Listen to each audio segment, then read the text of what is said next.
কিছু মানুষ ইতিহাসের অংশ হয়, কিছু মানুষ ইতিহাসের দিশা হয়।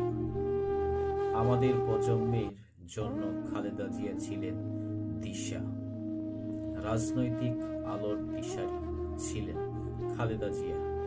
তার কণ্ঠে উচ্চারিত হতো বাংলাদেশের মানুষের আকাঙ্ক্ষা, সর্বত্রে স্মরণ, অথচ সবচেয়ে শক্তিশালী বয়ান। 1991 সালে ঐতিহাসিক বিজয়ের আগে তার সর্বশেষ নির্বাচনী ভাষণ দেওয়া তার একটি বক্তৃতা পরদিন দেশের প্রায় সব পত্রিকায় শিরোনামে পরিণত হয়েছিল, ওদের হাতে গোলামীর জিঞ্জিল, আমাদের হাতে স্বাধীনতার পতাকা।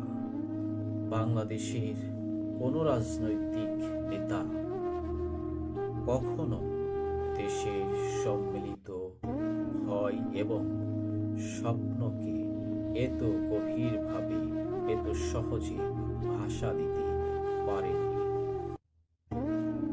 এই বিদায় অশ্রু দিয়ে নয়, এই বিদায় জানাতে হয় বুক ভরা গর্ব নিয়ে।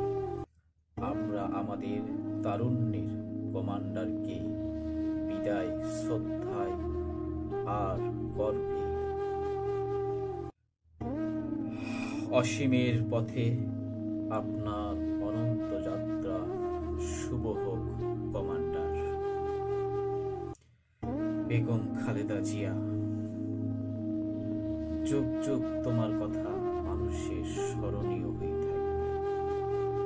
তুমি অন্যায়ের সাথে কখনো কোনোদিন আপোষ করোনি। দেশের জন্য লড়েছ তুমি, দেশকে কখনো বাতিলের কাছে মাথা নত করতে দাওনি তুমি।